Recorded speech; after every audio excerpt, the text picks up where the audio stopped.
Kembali lagi bersama kami di Fajar Berkah, pasti berkah. Nah, lanjut nih ke pembahasan berikutnya. Kan kita tadi udah ngomongin bisikan-bisikan nih Pak Ustadz, kan kita tahu baru-baru ini ada kasus yang dimana suami buang istri ke laut waktu di dalam. Itu dia. Si suaminya tuh ngaku kalau dia tuh mendapatkan Bisikan. bisikan. Aduh, itu gimana Pak Ustadz? Maka dari itu aku Iya, nanya jadi Pak ada Ustadz. gangguan jin yang disebut gangguan al-wahan. Wahan ini dia bisikan-bisikan gitu ya. Iya. Banyak sekali kita temukan bahwa bisikan-bisikan ini itu kadang-kadang bisa mengontrol sehingga seseorang melakukan tindakan. Contohnya kalau misalkan ada sihir yang disebut dengan sihir gila ya. Sihir gila ini bermula dari bisikan-bisikan itu. Kadang-kadang bisikan itu dia membuat dia membenci seseorang. Jadi ketika dia berjalan, ada lihat seseorang atau melihat ada orang di rumah gitu ya.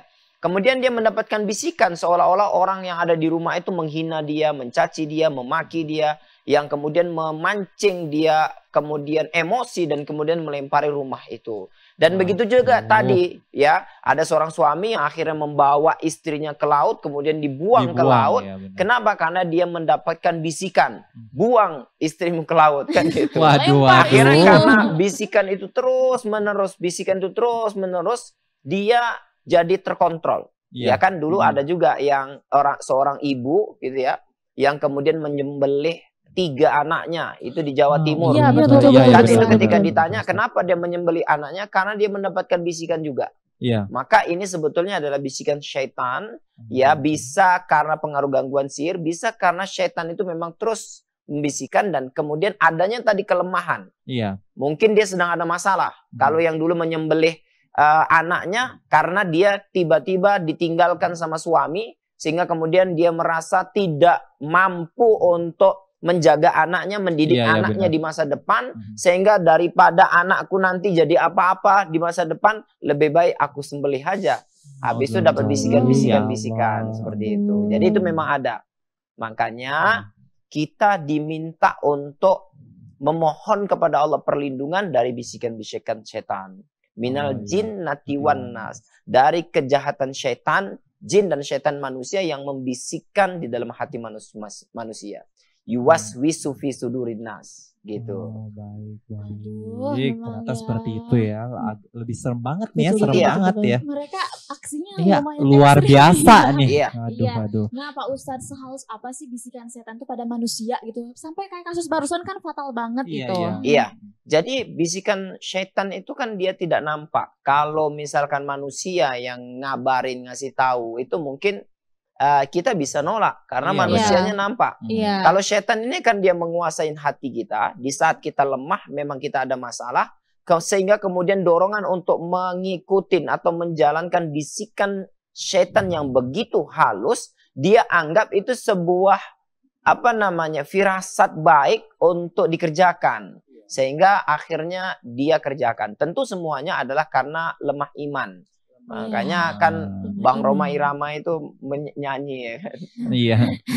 Stres obatnya iman dan takwa ya. Kenapa dia bisa kemudian mengikuti bisikan-bisikan itu sementara dia tahu bahwa apa yang diperintahkan dalam bisikan itu adalah sesuatu yang Allah haramkan, bahkan dosa besar gitu ya. Karena lemahnya iman dan takwa. Makanya kalau kita mau menang untuk melawan bisikan-bisikan syaitan ya, maka kuatkan keimanan dan ketakwaan yang ada dalam dada kita. Seperti itu. Dan tadi saya sudah sebutkan ya, iman itu akan kuat dengan ketaatan. Yazidu bitta'ah. Dia akan senantiasa kuat dengan ketaatan. Seperti itu. Seperti itu lah ya. Ngomongin soal bisikan nih Pak Ustadz, apa sih perbedaan bisikan setan dengan gangguan psikologi gitu? Iya benar. Pak Ustadz sekarang sering dikait-kaitkan. Suka dikait-kaitkan gitu kan. Sebetulnya ini adalah salah satu yang beriringan. Orang yang terkena gangguan jin, ya orang yang terkena bisikan syaitan, maka sudah secara otomatis dia ada gangguan psikologi. Iya benar. Paham ya? Orang yang terkena gangguan jin dia ada psikologi. Makanya tadi di awal saya sudah sampaikan bahwa syaitan itu punya insting. Dia bisa melihat adanya potensi penyakit dalam diri kita. Iya, Contohnya benar. ketika seseorang ada masalah dalam psikisnya, psikologinya, maka kemudian setan melihat ini ada peluang di sini. Iya. Sehingga kemudian dia benar. masuk dan bisikin. Sehingga gangguan secara psikologinya semakin kuat. Karena apa? Karena ada dorongan bisikan setan. Tapi kalau kemudian yang kedua, orang yang terganggu psikologinya belum tentu gangguan setan. Oh iya benar. Nah, makanya ketika kasus-kasus tertentu yang tercampur antara psikologi dengan gangguan jin, maka dia perlu diruqyah, dibacakan ayat-ayat ruqyah syariah. Dan kemudian yang kedua, dia juga perlu ada pendampingan dari ahli kejiwaan. Dokter jiwa. Sehingga kemudian keduanya itu menjadi dikolaborasikan sehingga mendapat nanti titik temunya gimana. Iya. Oh seperti Gitu. itu. Soalnya Pak Ustadz banyak nih yang gak percaya kalau misalkan ada yang seperti itu kayak nggak percaya kalau ini tuh gangguan ini. Iya, benar. Psikologi doang. Kalau dikomenin lemah iman, katanya nggak terima. Nggak terima, benar. Jadi sebetulnya gini, percaya tidak percaya itu bergantung pada ilmu sebatas apa yang dia pelajari dan dia ketahui.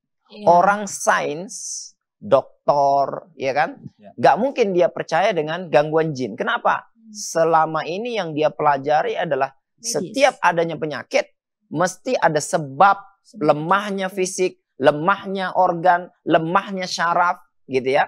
Tidak pernah dalam pelajaran yang mereka pelajarin di dalam sains selama bertahun-tahun itu adanya gangguan jin. Makanya saya dulu pernah didatangi sama seorang dokter fakar dari Amerika. Dia WhatsApp saya, dia bilang, "Ustadz, saya mau belajar ruqyah." Saya bilang datang ke Bandung, ya. Dia datang ke Bandung, dia 3 hari dengan saya belajar. Memang orang Amerika langsung dia belajar ruqyah. Setelah selesai, saya baru tanya, sebetulnya kalian ini siapa? Kenapa belajar ruqyah? Ternyata mereka bilang kami dokter fakar di Amerika. Kenapa belajar ruqyah? Saya bilang. Dia bilang, saya sudah belasan tahun praktek dalam dunia kedokteran secara profesional. Tapi banyak sekali saya menemukan ada penyakit yang saya nggak tahu sakitnya itu apa. Dan menjadi misteri bagi kami karena sampai sekarang tidak pernah ada solusi. Gitu ya. Sehingga kemudian kami kan dokter, kami harus memecahkan masalah ini apa. Benar. Saya tanya, jadi kalau dia sakit, kemudian nggak tahu obatnya, nggak tahu penyakitnya apa, dikasih apa ya? Dikasih vitamin, dikasih antibiotik. Biasanya gitu ya. Gitu. Kalau nggak sembuh-sembuh, suruh ke dokter yang lain supaya masalahnya pindah ke dokter lain. Nah, maka kemudian setelah dia belajar ruqyah syariah, dia balik ke Amerika. 2 bulan setelah itu dia WhatsApp dengan saya. Ustadz, terima kasih karena sudah mengajarkan saya ruqyah. Inilah ilmu dan pengobatan yang selama belasan tahun menjadi misteri dan selalu saya cari. Dan setiap pasien-pasien yang selama belasan tahun selama ini belum sembuh-sembuh, ketika kami melakukan terapi untuk mereka, hari ini sudah tuntas. Karena ternyata mereka bukan medis, memang ada unsur makhluk gaibnya. Masya Allah. Nah, ini pengalaman saya sendiri, bukan cerita. Karena langsung mereka datang dari Amerika ke rumah saya. Seperti itu. Kira-kira nih masih membahas seputar bisikan-bisikan nih Pak Ustadz. Saya mau bertanya nih Pak Ustadz. Kira-kira cara membedakan bisikan hati dan bisikan setan tuh bagaimana Pak Ustadz? Jadi tahu gitu ya. Jadi ada nafsu. Jadi gini, ada 2 ya. Kekuatan yang ada di jiwa kita. Yang pertama adalah nafsun, yang kedua adalah takwa. Ya. Nafsun dan takwaha. Nafsu ini berarti dia nafsu dan itu memang didorong oleh kekuatan bisikan syaitan. Adapun takwaha itu adalah bisikan daripada malaikat. Contoh, kalau ada suara azan, Allahu Akbar, Allahu Akbar. Siapapun orangnya, selalu akan ada 2 bisikan. Yang satu bilang cepat-cepat ke masjid, cepat-cepat ke masjid, cepat-cepat ke masjid. Bisikan yang satu, ala nanti aja, masih syuting. Aduh, syutingnya tentang ruqyah pula. Aduh. Nanti selesai dulu ini. Akhirnya dia tunda, akhirnya terlepas. Nah, siapa yang kemudian mendapatkan bisikan cepat ke masjid, kemudian dia bangkit dan kemudian dia ke masjid, maka cenderung kepada takwanya. Oh iya benar. Karena iman dan takwanya kuat. Siapa yang kemudian melambat-lambatkan sehingga kemudian terlewat waktu sholat, maka dia lebih dikuasai oleh nafsunnya. hawa nafsunya. Ya, seperti itu. Dan itu memang bisikan daripada syaitan. Untuk membedakannya bagaimana? Memang membedakannya sangat sulit sekali. Karena antara nafsu dengan syaitan itu ya mirip-mirip gitu ya, seperti itu. Yang bisa adalah bagaimana kita mencegahnya dengan senantiasa memperkuat pembentengan iman dan takwa kita kepada Allah. Gitu. Karena ketika kita beriman, ketika kita bertakwa, mau dia nafsu, mau dari syaitan, maka kita dapat melawannya. Wah, gitu. Tetapi ini masih membahas seputar bisikan-bisikan nih, Pak Ustadz. Kira-kira sih kenapa sih syaitan itu ingin mengganggu manusia, entah itu melewati bisikan atau yang lain, Pak Ustadz? Iya, jadi bisikan ini kan sebetulnya di hati. Iya. Ya kan? Bisikan itu sebetulnya di hati. Kenapa dia membisikin hati? Karena Rasulullah SAW mengatakan, ala wa inna fil jasadi mudghah, idza saluhat saluhal jasadu kullu, wa idza fasadal jasadu kullu. Ya. Ketahuilah bahwa di dalam diri manusia itu ada segumpal daging. Kalau segumpal daging ini sehat, maka sehat fisik kita. Kalau segumpal daging ini sakit, maka fisik kita juga sakit.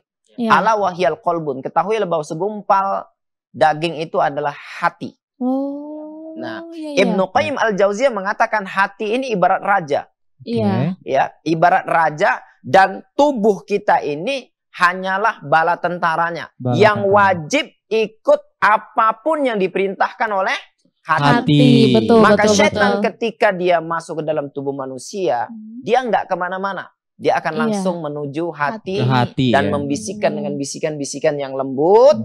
Karena kalau kita disuruh bisikan lompat kamu ke laut, memang dia nggak akan lompat. Iya benar. Ya. Jadi dibisiki dengan sesuatu yang halus dulu. Seperti itu. Jadi akhirnya kenapa syaitan itu menggoda manusia? Maka dia dari mana pintu awalnya dia menguasai hati.